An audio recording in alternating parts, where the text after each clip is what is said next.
Muy buenas tardes, bienvenidos y bienvenidas una vez más a una nueva sesión del Foro Nueva Economía, Nueva Empresa, organizado por la Fundación Caja Canarias y la Fundación La Caixa y coordinado por FIDE y por AED, en una nueva sesión en la que tenemos el placer y el honor de contar con Silvio Duliński.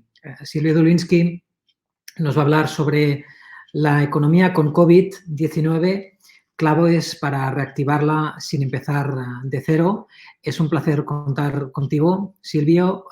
Os voy a introducir brevemente el currículum de Silvio y sus actuales ocupaciones, que es tremendamente interesante. Además, tengo la suerte de haber conocido a Silvio hace casi 10 años. Coincidimos en Madrid cuando él estaba en la capital de España trabajando. Coincidimos en AED y desde entonces que mantenemos una muy buena relación. La verdad es que es una persona a la que admiro personal y profesionalmente y estoy muy contento de que hayamos podido encajarlo con un viaje tuyo a París, pero que hayas podido participar para trasladarnos la visión del World Economic Forum y tu visión personal sobre la situación que estamos viviendo actualmente. Silvio es miembro del comité ejecutivo del World Economic Forum, es también el máximo responsable para el sector privado en Latinoamérica. Él cursó Administración de Empresas en la Universidad de São Paulo. Silvio es brasileño, que luego continuó con más estudios en el ámbito ejecutivo, en IS, en IMD y en Stanford. En 1997 se incorpora al grupo Lafarge-Holcim, donde desarrolla distintas posiciones senior, tanto en Suiza como en Brasil, y ocupa además mandatos como miembro del Consejo de Administración de algunas de las compañías en las que invirtió el grupo en Latinoamérica.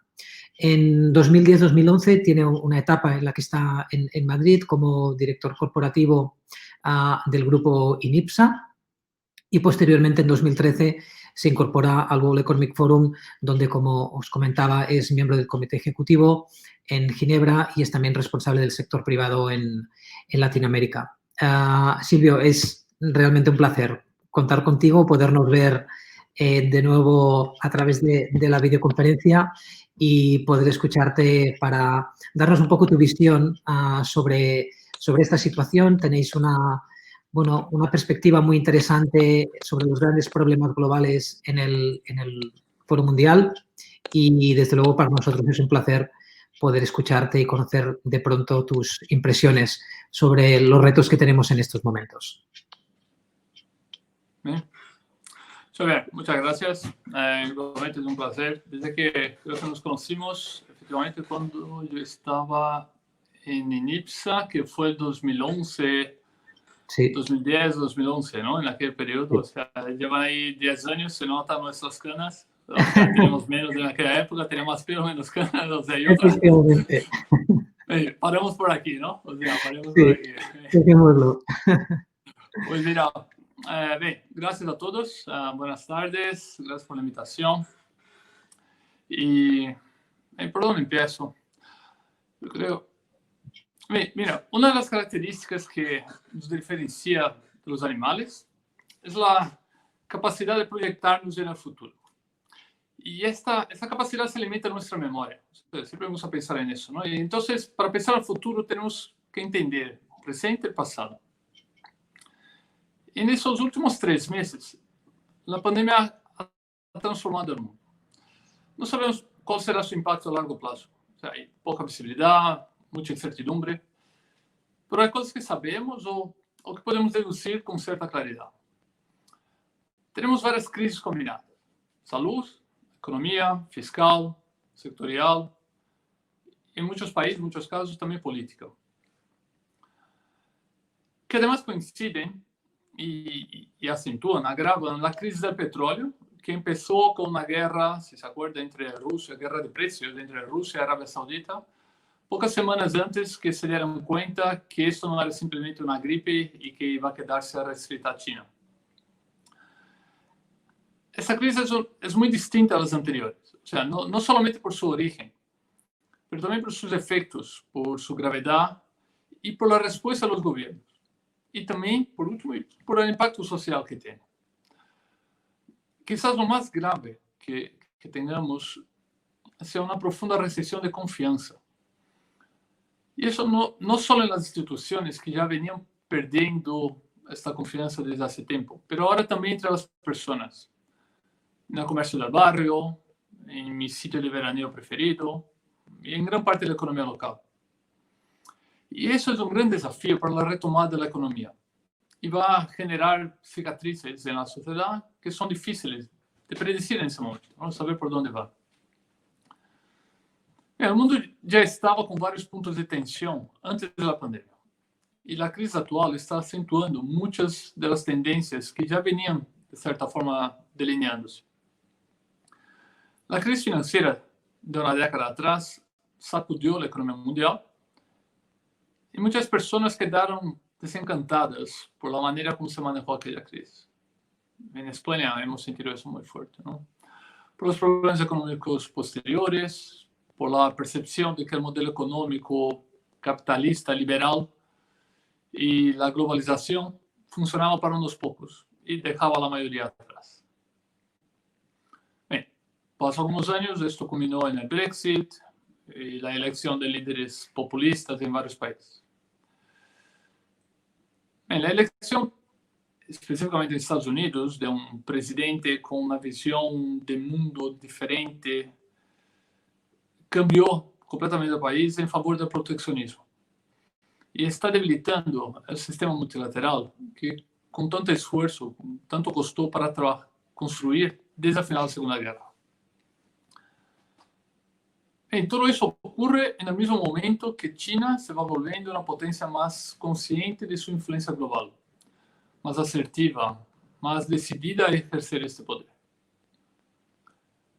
Mas então chega o Covid-19 e cambia todas as cartas dos jogadores. Estamos em uma partida completamente nova. De hecho, estamos no meio da recessão mais profunda da história de nossos países ocidentais em época de paz. Hay estudios del FMI, Banco Mundial, da OCDE, que mostram um impacto absolutamente devastador no mundo. Sin embargo, o efeito não ha sido igual para todos os países ou para os setores da economia. É como estar no meio de uma tempestade no oceano. Todos sentimos o impacto das olas, mas alguns estão em um cruzeiro e outros a nado. E muitos percebem isso realmente na pele. Como será o mundo depois da pandemia? Em geral, há pouca visibilidade e muita especulação. Mas algumas coisas sabemos com segurança e outras parecem razoavelmente possíveis. Digitalização, endeudamento, cambios nas cadeias de valor, polarização política, cambios nos padrões de consumo. A transição digital, se empieza por aí, avançou uma década em 3 meses. Hemos tenido um fast forward e de repente estamos em um contexto que esperávamos para dentro de 10 anos. As empresas que tinham um modelo de negócio que já estava adaptado ou por adaptar-se rapidamente a essa realidade se han visto beneficiadas. Jeff Bezos suele dizer que se miras 3 anos adelante, ves muitos competidores. Mas se tu horizontes a 7 anos, a coisa cambia. Bem, assim vemos o aumento do valor de mercado, ¿no? das empresas tecnológicas nesses últimos meses. Mira, Xavi lo sabe, o sea, soy un apasionado por las motos. Y entre más rápido corras, más lejos debes mirar, ¿no? O sea, eso se aprende muy rápido en la moto. Pues la velocidad del cambio en los negocios nunca ha sido tan acelerada. O sea, y las empresas que se quedan mirando aquí abajo a la rueda, o sea, no terminan el primer viaje. Y en este proceso muchas empresas ya han quebrado. O sea, están en ello, ¿no? O sea, no van a sobrevivir a una lenta retomada y los previsibles cambios en patrones de consumo. Esto va a conducir a una pérdida de productividad que va a mantenerse por un plazo mucho más largo de lo que nos gustaría. El nivel de endeudamento de los países, así como de las empresas y también personas físicas, também vai ser muito mais alto. Hace un par de semanas, en el Foro Económico Mundial, tuvimos una reunión con el presidente de Colombia, Iván Duque. Y él hablaba que el ratio de deuda sobre el PIB de la mayoría de los países va a ser estructuralmente más elevado de lo que veíamos hasta ahora. Y eso percibimos en todos los países, España también. O sea. Y frente a esos déficits mucho mayores, la diferencia con la crisis que tuvimos hace 10 años es que la sociedad va a tener mucha dificultad en aceptar políticas de austeridad, de reducción del gasto público. Por lo tanto, es posible que va a haber aumentos de impuestos, especialmente para ingresos más altos y también para empresas, principalmente eliminación de mecanismos de deducciones fiscales o reducción de incentivos. Perdão. Bem, esse maior endeudamento privado, por um lado, vai impactar negativamente a capacidade das empresas em invertir em inovação. E vai aumentar a pressão sobre alguns trade-offs que os CEOs de companhias têm que fazer.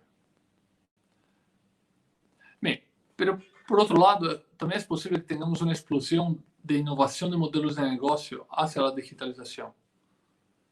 De hecho, o sea, hay ejemplos, o sea, muchos restaurantes, o sea, muchos pequeños negocios que rápidamente se están transformando, ¿no? Bien, lo otro son los cambios en las cadenas de valor, que mencioné al principio. Los gobiernos están buscando la manera de aumentar la resiliencia de la sociedad y de la economía frente a futuras crisis. Una alternativa que muchos defienden es buscar incentivar producción y consumo local.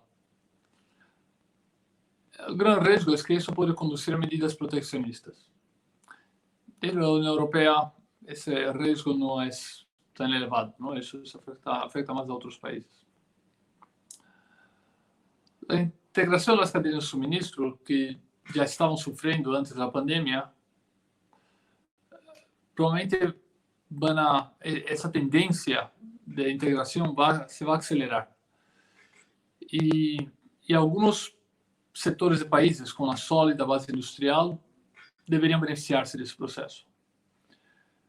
Pero a produtividade global e das economias nacionais vai sofrer com cadeias de valor menos integradas e, consequentemente, menos eficientes.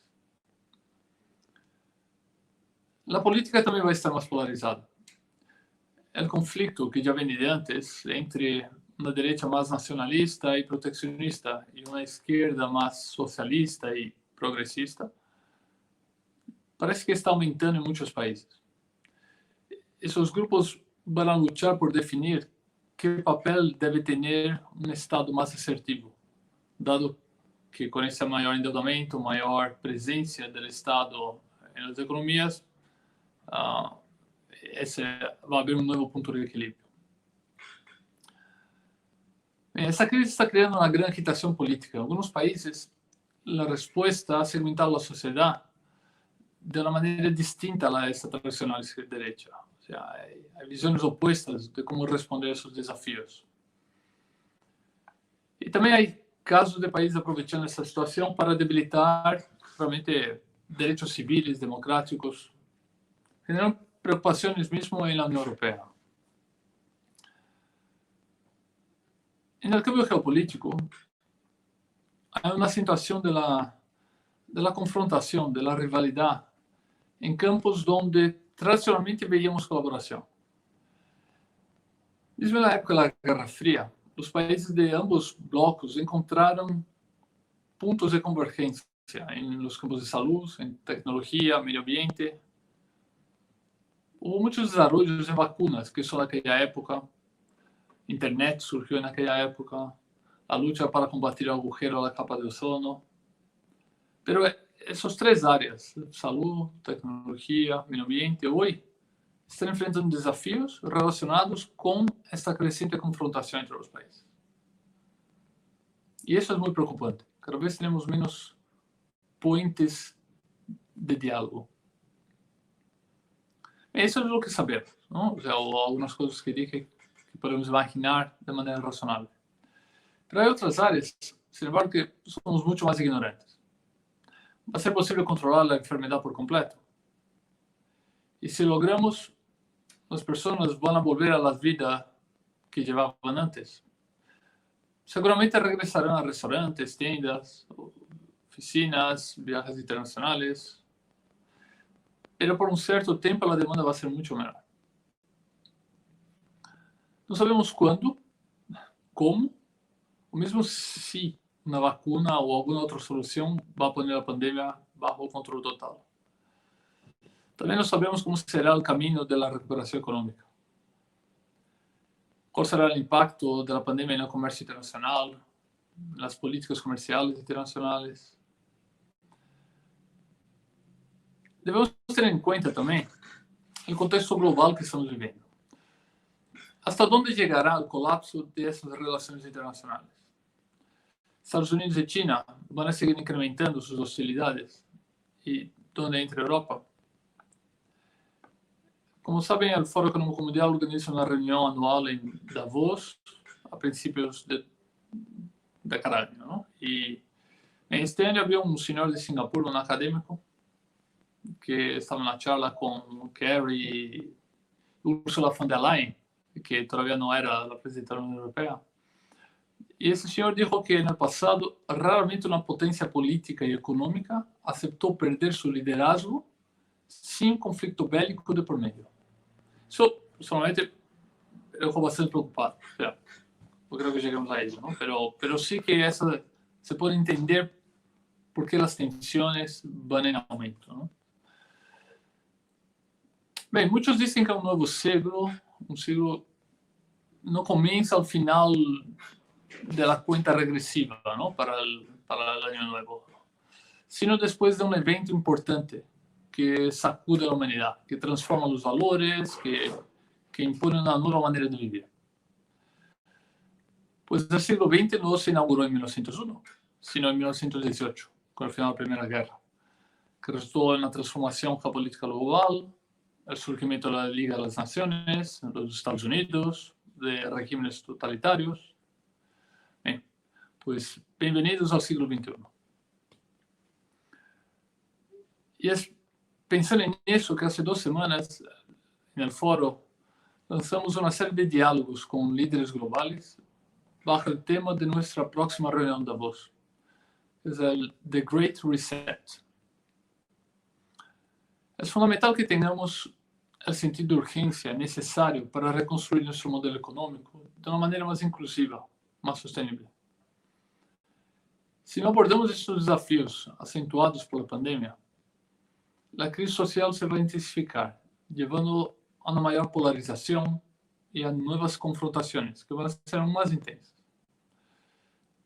Depende de todos nosotros que la tragedia humana y económica que estamos viviendo, realmente esa tragedia no puede ser el único legado de esta crisis. Un poco lo que comentó Javi al principio, o sea, no se trata de empezar de cero, sino de empezar mejor. Y el desafío no es menor. O sea, tenemos que trabajar en muchos frentes. O sea, tenemos que dar forma a la recuperación económica mundial y a una nueva trayectoria de crecimiento. Rediseñar empleos para la economía de mañana. Capacitar a nuestros colaboradores, principalmente a los jóvenes. Restaurar el ecosistema. O sea, pensar en los ODS del Acuerdo de París. Revitalizar el sistema multilateral, promover una cooperación mundial, porque los desafíos de este siglo no van a ser solucionados por ningún país individualmente. Aprovechar las nuevas tecnologías de la cuarta revolución industrial, como decimos en el foro, pero para el beneficio de toda la sociedad. Y esto respetando límites de derechos personales, de privacidad, y tener cuidado para que esas tecnologías no acentúen las desigualdades sociales. Tienen que reducirlas, tienen que trabajar en favor de la sociedad como un todo. Y también lo que está en nuestras manos más directas de los que estamos aquí, o sea, que es desarrollar modelos de negocios sostenibles, más ágiles, más competitivos, que perduren en el tiempo. Y ahí hago el énfasis en el concepto de ágiles, ¿no? Y eso nos hace pensar en las implicaciones para las empresas. hay dos fuerzas contrapuestas en acción. Por un lado, es una lucha por supervivencia. La repentina bajada de ingresos, o sea, está reduciendo generación de caja, aumentando el endeudamiento. Pero por otro, hay que aumentar la resiliencia en las empresas, en sus operaciones, cadena de suministro, y así como en su balance, lo que se volvió mucho más difícil a corto plazo. En algunas grandes empresas, y también las medianas, se han topado con la crisis sin margen de maniobra en sus balances. O sea, principalmente en los grandes mercados globales, ha habido una creciente presión por devolver capital, muchos share buybacks, y también por este incremento de tamaño, de crecimiento de las empresas a través de adquisiciones, ¿no? Y por lo tanto, o sea, se encontraron con la crisis con una situación de estrés en su capacidad de endeudamiento, en su flujo de caja. Ya aquellas compañías que se encuentran con una sólida posición de caja tienen la oportunidad de actuar de manera ágil, de invertir en su transformación, realizar adquisiciones que en otros momentos no serían factibles. Lo que sí es seguro es que se está buscando un nuevo equilibrio entre eficiencia y resiliencia, tanto en dimensión operacional como financiera. Las empresas están simplificando y acortando sus cadenas de suministro, están haciéndolas más resilientes. Para España, la tendencia de onshoring en Europa crea oportunidades. Lo mismo pasa con el trabajo remoto, o sea, puede ser realizado de cualquier parte. O sea, si pensamos en una empresa alemana, puede tener su personal trabajando desde casa en las afueras de Berlín, o también podrían estar en Mallorca o Tenerife. O sea, el mensaje es que esta crisis acelera los riesgos, pero también las oportunidades. El mundo que va a emergir va a ser diferente en muchas maneras. O sea, y probablemente va a ser menos cooperativo, menos eficiente de lo que entramos en él. Pero no podemos perder de vista que estamos al principio de una nueva década. Y esta es una década para entregar resultados en el área de sostenibilidad ambiental. Y más amplio, yo diría no solo ambiental, no sostenibilidad de modo general, con relación a los 17 ODS, toda la agenda del 2030. Es realmente una década que tenemos que construir un sistema económico diferente, capaz de reparar nuestras sociedades que están realmente fragmentadas, heridas, ¿no? Y un planeta dolente, ¿no? Enfermo. Todos los años utilizamos los recursos de la Tierra, todos los recursos que la Tierra es capaz de generar en un año, lo utilizamos hasta finales de julio. A partir de agosto ya estamos utilizando recursos del año siguiente, ¿no? Eso siempre me choca mucho. Las empresas tienen una responsabilidad muy grande en ese proceso. O sea, el sector privado no puede resolver todos los problemas de la sociedad, ¿no? O sea, pero la mayoría de los problemas estructurales que tenemos no van a resolverse sin el sector privado. Mira, el Foro fue la primera organización a defender la idea de capitalismo de stakeholders en 73. Pues ahora en 2020, lo que estamos discutiendo es la renovación de la licencia de operación, no de una empresa o de otra, pero del mismo capitalismo. Las empresas van a seguir siendo el motor de desarrollo de la sociedad, como han sido los últimos 150 años. Les cuento otra historia de Davos. O sea, este año hubo 2 profesores de Oxford que estaban allí, Paul Collier y Colin Mayer, que ilustraron esa discusión en un debate con un poco de humor inglés. Y los dos explicaban que en la visión tradicional, el jefe de una empresa sabía lo que se tenía que hacer, pero que los empleados malos no querían seguir el camino que ese jefe dominaba. Esa concepción del mundo se basaba en la idea del homo economicus, ya desde la época de Adam Smith. En consecuencia, estableció un sistema de sanciones y recompensas, que según los profesores funciona bien como ratas de laboratorio. Pero nosotros, la especie humana fue capaz de construir un sistema de confianza, de motivación más sofisticado que palos de zanahorias. En la naturaleza solo hay un tipo de liderazgo, que es la dominación. Las personas hemos creado un otro sistema, basado en el respeto. Pero eso requiere un modelo de liderazgo capaz de canalizar la fuerza creativa de los trabajadores para resolver los problemas de las personas y del planeta. Para eso no es suficiente tener una misión vaga, ambiciosa, algo escrito en la entrada de la empresa. Se necesita un propósito, pero respaldado por valores, por una cultura corporativa, por procesos, métricas, que guían las decisiones diarias y estratégicas de la empresa. En el foro, nuestra visión es que este modelo sea ampliamente adoptado por las principales compañías globales y sus cadenas de valor, para que eso podamos realmente reorientar el capitalismo, para que el beneficio sea sostenible a largo plazo y que sea una consecuencia de resolver problemas de la sociedad, de servir a la sociedad. Bien, con esto me gustaría ir concluyendo, porque las empresas visionarias que van por ese camino no lo hacen por ser buenos samaritanos, son realmente líderes en sus respectivos sectores, son conscientes que solo una pequeña fracción de las empresas que lideran la economía global hace una generación siguen siendo líderes hoy en día, que por tanto, si quieren ser relevantes, deben cambiar continuamente. España tiene excelentes empresas, compite al mismo nivel operativo financiero que los principales líderes mundiales en sus industrias. Pero cuando se trata del modelo de negocio sostenible, la cultura corporativa inclusiva, un compromiso con diversas partes interesadas, todavía hay una gran oportunidad de aprendizaje. Yo personalmente soy optimista, pero soy optimista porque en los próximos 10 años va a haber una transferencia masiva de poder económico y político para una próxima generación de líderes. Y esos jóvenes tienen mucho más compromiso social, ético y ambiental que la generación precedente. Y sus expectativas con respecto a las empresas, ya sea como consumidores, inversionistas, reguladores, empleados, también son muy diferentes, son mucho más exigentes.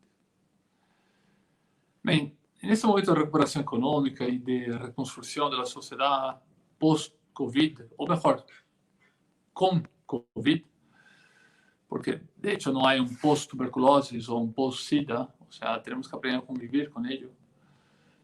Tenemos una oportunidad única para desarrollar realmente un gobierno corporativo, modelos de negocio que permita a las empresas españolas tener el mismo nivel que sus pares globales. Y no solo en el desempeño financiero operativo que ya lo tienen, pero como líderes de una sociedad que es cada vez más compleja, más ágil, más interdependiente y que consecuentemente necesita de este desempeño efectivo de las empresas. Bien, eso, muchas gracias. Xavier, vuelvo contigo. Muchas gracias, Silvio. Creo que ha sido súper interesante el análisis, la lectura que has hecho de la situación, a los muy importantes retos que tenemos por delante como sociedad, a nivel de gobernanza global también, y las empresas y las personas que las dirigen. La verdad es que te agradezco la reflexión porque, como tú decías, cuando las cosas van muy rápido hay que poner luces largas y la explicación que tú nos has hecho sobre la situación nos permite ver con un poco de perspectiva cuáles son los grandes desafíos que tenemos. Y en este sentido, hablando de desafíos, quería hacerte una primera consulta. Enseguida daremos pie también a las preguntas que nos estáis haciendo desde el chat y que os animamos a formularnos porque enseguida le daremos paso para que Silvio pueda comentar, pero había un tema que quería preguntarte. Silvio, tú hacías referencia a que vivimos un momento de creciente confrontación entre algunos países. Y algunos de los desafíos a los que tú has hecho referencia son desafíos de ámbito global, de ámbito internacional, en que es difícil que si no estamos más o menos de acuerdo en cómo resolverlos, les podamos dar una respuesta desde una forma más fragmentada desde cada país o desde cada cultura.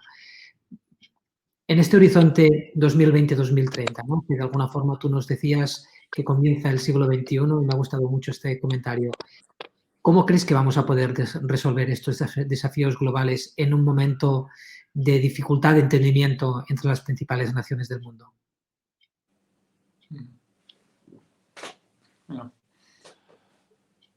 No hay solución única, ¿no? O sea, las personas tienden a buscar, y es natural, tienden a buscar a veces soluciones simples o muy efectivas. Y es como cuando tenemos una gran situación de turnaround de una empresa, que no hay una única solución. Necesitas trabajar en muchos palos, ¿no? Tocar muchos palos. O sea, realmente pasa en gran parte por reforzar, y eso estamos muy convencidos en el foro, nuestros sistemas democráticos. O sea, en cuanto a una profunda transparencia de información, de colaboración entre los distintos países, entre los stakeholders, establecer puentes de diálogo. Eso es algo que también se alusionó antes. O sea, vemos una crispación cada vez mayor en muchos países y en muchas sociedades. O sea, entonces buscar tender esos puentes de diálogo es fundamental. Lo otro es esa conciencia de lo que hablamos del stakeholder capitalism. Realmente ya pensar que nosotros como ejecutivos trabajamos exclusivamente para los accionistas, o sea, y llevamos, todos nosotros que hemos sido educados en los últimos 20 años, pasamos nuestras escuelas de negocio o MBAs aprendiendo que trabajamos para los accionistas y no que trabajamos para resolver problemas de la sociedad. Y este enfoque es fundamental, este cambio que está ocurriendo en ese momento. O sea, por lo tanto, respondo a tu pregunta de manera concreta. O sea, el cambio no viene de algunos líderes iluminados. O sea, realmente se requiere un trabajo de conciencia muy fuerte de toda la sociedad y una llamada a lo liderazgo de todas las personas que son capaces de influenciar la sociedad. O sea, todas las personas que estamos aquí participando en esta discusión en este momento somos privilegiados. En la alusión que hice a estar en medio del océano en una tempestad, dificilmente cualquiera de nosotros aquí estamos a nado. O sea, somos personas que de alguna manera tenemos una infraestructura, un privilegio para poder influenciar la sociedad. Es esa conciencia y la responsabilidad que conlleva que es fundamental para que entonces podamos construir una sociedad que permita en los próximos 10 años desarrollar modelos que sean más sostenibles e inclusivos. Y hago el énfasis en sostenible en España, que es un país que depende tanto de sus recursos naturales.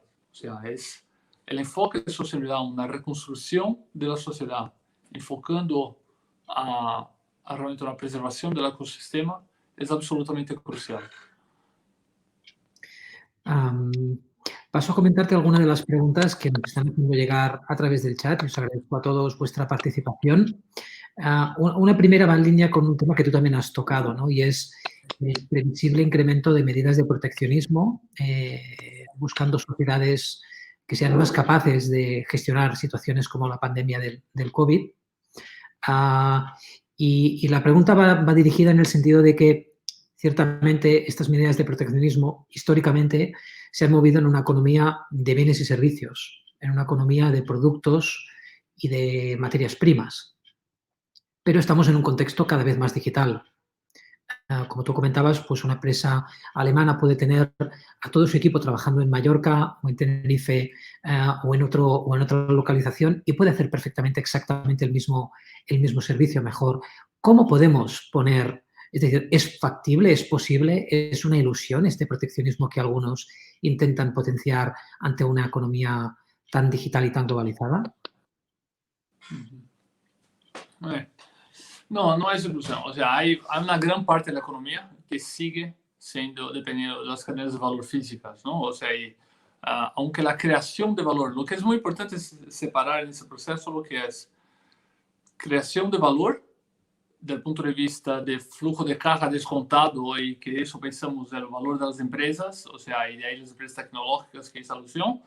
Lo otro es el gran movimiento del PIB, de la economía, o sea, los grandes flujos de capitales y de mercancías, o sea, la mayor parte de la economía que se mueve sigue siendo productos físicos, o sea, entonces el comercio internacional sigue teniendo un papel absolutamente fundamental en el dinamismo, en el flujo, en el aceite de las economías. Si pensamos, yo no sé cuál es la estadística ahora de pasar los últimos 6 meses, pero hasta, son, por lo menos el año pasado, o sea, más del 50% de los flujos internacionales de marítimos, de productos marítimos aéreos, de los productos internacionales, eran productos intermedios.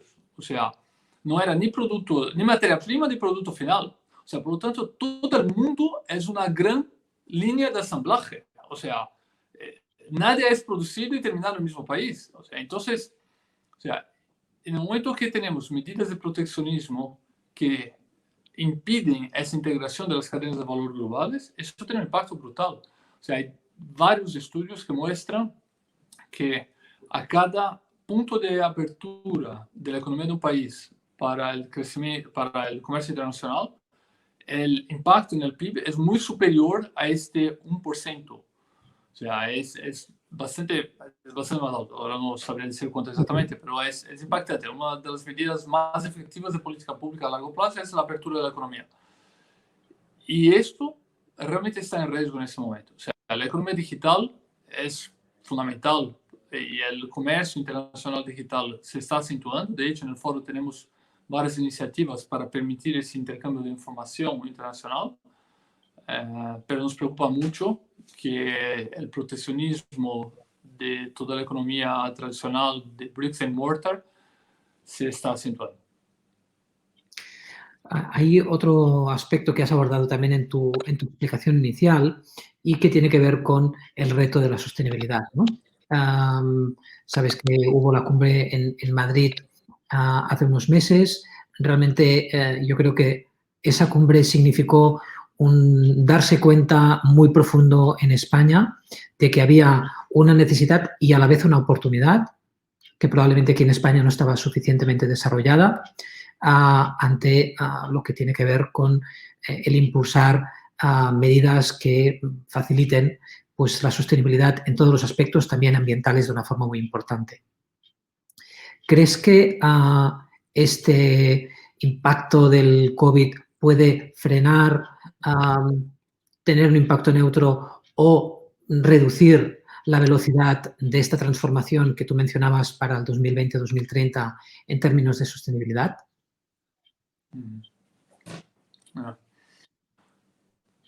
O sea, lo que percebemos claramente, o sea, como dije, hay dos efectos. Hay uno de corto plazo, que es el aumento del endeudamiento de las empresas, la lucha por supervivencia. O sea, entonces, en un corto plazo, las empresas se ven en dificultades para poder hacer muchas inversiones que requieren para su transición a hacer modelos más sostenibles. Pero por otro lado, hay una toma de conciencia absolutamente brutal en la sociedad, o sea, de todos, de que lo que ocurrió ahora con la pandemia y la disrupción que hubo en los estilos de vida de las personas es algo que realmente puede ocurrir, que no es algo que se ve sobre papel o algunas personas muy alarmistas o Greta Thunberg o algunos adolescentes, no, o sea, la gente está tomando mucho más en serio de que realmente la disrupción en la vida de las personas puede ocurrir de una manera completamente inesperada. Bien. Y hay una conciencia también muy grande, se está acelerando, que necesitamos buscar modelos de vida, patrones de consumo, que sean más, en mayor armonía, más armoniosos con el medio ambiente, con la sociedad. O sea, a veces hasta me parece que uno tiene casi como zen. No quiero parecer aquí un poco ingenuo en ese sentido, pero sí se percibe de manera muy fuerte, o sea, que hay una demanda por estilos de vida diferentes, ¿no? Todo un replanteamiento de la manera como las personas viven, ¿no? Y por lo tanto, o sea, eso conduce a la fuerza mayor que hay para que las empresas se transformen, que es la demanda de parte de los consumidores. O sea, los consumidores van a demandar eso de manera muy fuerte. Y de parte de los reguladores está viniendo, sobre todo en Europa. O sea, la Unión Europea, o sea, está claramente dando un empuje muy fuerte al Green Deal el Banco Central Europeo, o sea, de hecho, Christine Lagarde, o sea, fue la semana pasada, o sea, que estaba replanteando todos, absolutamente todos los programas del Banco Central Europeo para ver cómo puede apoyar a la Agenda 2030. O sea, no hay, de nuestra parte, realmente no percibimos ninguna duda de que va a haber una aceleración de la tendencia hacia presión o darse prisa, o sea, moverse de manera más rápida hacia modelos de negocio más sostenibles. Y también impulsados dos otros elementos, por políticas públicas y el otro por empuje de los inversionistas. O sea, hay varios movimientos de grandes inversionistas que están demandando de las empresas que tengan no solamente un modelo estratégico para alcanzar sus resultados financieros, pero también un modelo estratégico que considere su impacto en la sociedad, de manera ambiental y social, ¿no? O sea, realmente esa fuerza viene por todos lados, ¿no? Realmente parece un poco imparable. Algunas personas del chat hacen referencia a un tema que también has hablado en tu intervención inicial, cuando te referías a esta necesidad de un liderazgo también en el sector privado comprometido con estos objetivos y estos desafíos globales, ¿no? Tú estás en contacto con muchísimos líderes, además de muchos países. ¿Qué percepción tienes? Porque también, para no ser naif, ¿no? Es decir, yo creo que es evidente que hablamos con personas que tienen un real compromiso en estas dinámicas, pero también encontramos a veces líderes que parecen más del siglo XX que del siglo XXI. ¿Qué crees que puede ayudar a acelerar y a impulsar este cambio en las empresas? Este mayor compromiso también de los directivos en este sentido.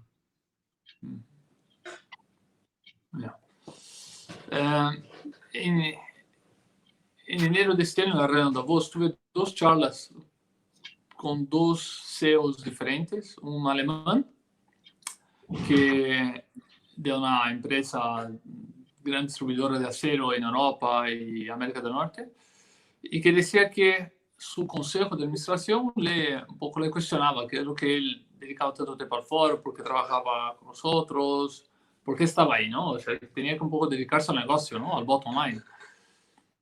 Y él tenía que argumentar con su consejo de que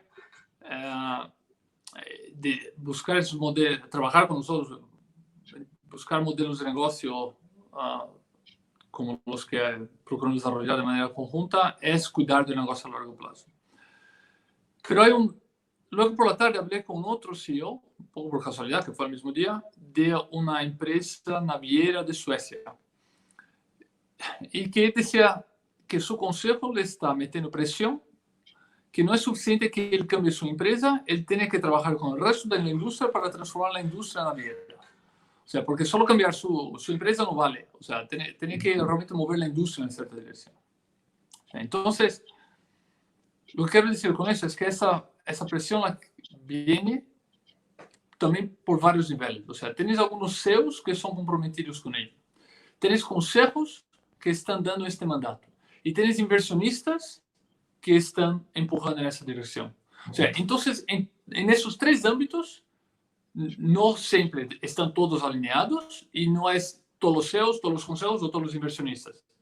Pero empieza a tener una masa crítica en esos tres grupos que van moviendo en esa dirección. O sea, claramente, hoy, en 2020 versus 2013, cuando yo entré en el foro, el nivel de esa discusión es completamente diferente. O sea, yo no puedo hablar de 10 años antes, o sea, pero en esos 7 años, o sea, hay una diferencia brutal de cómo hay una cantidad de empresas mucho más comprometidas con ejercer ese liderazgo.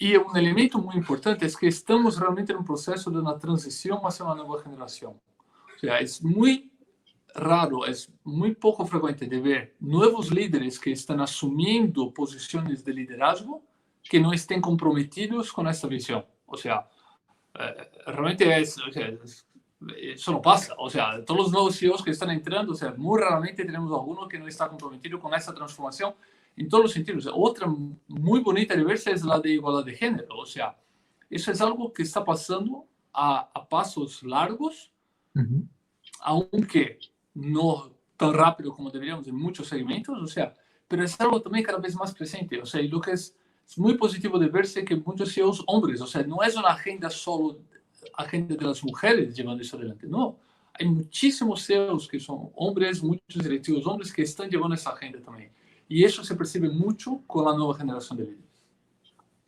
Y no quiero de alguna manera decir aquí que creemos que la transición hacia una igualdad de género está siendo lo suficientemente rápida. No, o sea, hay mucho desafío en ese campo, ¿no? O sea, tenemos que todos ser muy conscientes que lo que las mujeres han aguantado en las últimas décadas es impresentable absolutamente, ¿no? Mira, ahora comenta también Carlos Tavares, en la línea de lo que acabas de comentar, si ves un interés de colaboración entre las empresas y el mundo público y el mundo privado en esta dirección hacia la que estás haciendo referencia. Joder, si soy sincero en esto, sí, ¿no? ¿Eh? O sea, aquí a veces tengo más, me gustaría ser más optimista en eso, o sea, porque hay tanta desconfianza en tantos países, en tantos ámbitos, o sea, que ahí muchas veces tenemos muchas frustraciones, o sea, porque realmente se percibe cada vez que hay acercamientos o trabajos conjuntos de empresas con gobiernos, la percepción de la sociedad, la percepción es, oye, que están haciendo eso, que es puro lobbying, que están haciendo eso para intentar, o sea, corromper a alguien, están haciendo eso para sacarse beneficios. Y muchas veces lo es, ¿no? Pero no todas las veces, ¿no? Y muchas veces son realmente intereses genuinos de influenciar la sociedad en una dirección positiva. Y aquí es otro elemento donde tenemos todos una responsabilidad muy importante, porque ¿qué ocurre?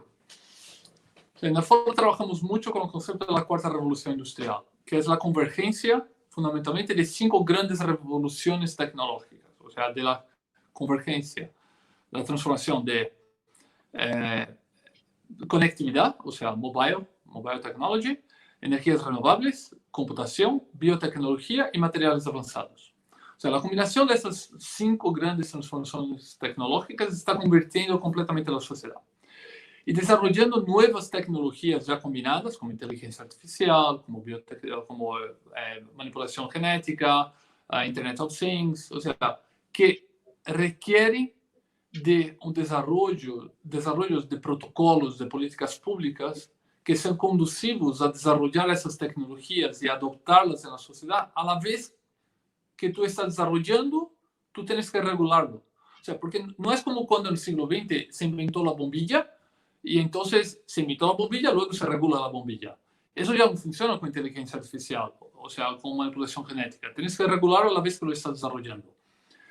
Entonces, si no tienes una colaboración público-privada, es imposible. O sea, no hay cómo. Porque ¿quién está desarrollando inteligencia artificial, la manipulación genética, Internet of Things, 5G? Son las empresas que están desarrollando esto.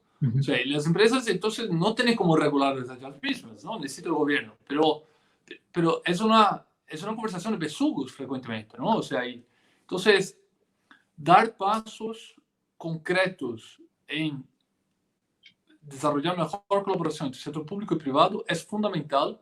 En España tenemos un gran desafío en ese sentido, o sea, porque España realmente está rezagada en cuanto al desarrollo tecnológico, o sea, de la economía de modo general.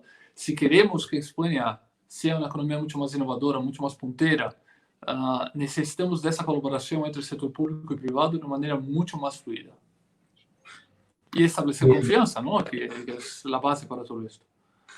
Muy bien, Silvio. Nos pasamos 4 minutos del horario previsto. La verdad es que hay multitud de temas con los que me gustaría seguir conversando y seguro que también las personas que nos están siguiendo porque es súper interesante. Creo que nos has ayudado a ver una perspectiva un poco más amplia del rebrote de hoy o del rebrote de mañana.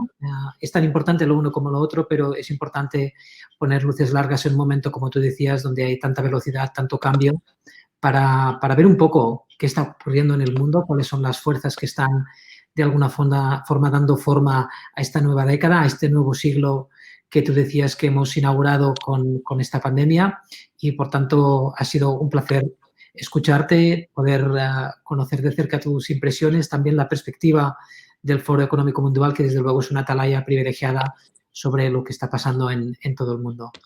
Muchísimas gracias, Silvio. Espero que nos veamos pronto y a cuidarse y disfrutar de París y de esta estancia que tienes allí durante unos días. Muy bien, muchas gracias. Bien, voy ahora a ver aquí si están celebrando algo aquí el 14 de julio. Me imagino. Que vaya muy bien. Muchas gracias. Hasta luego, muchas gracias por la oportunidad. Gracias a ti.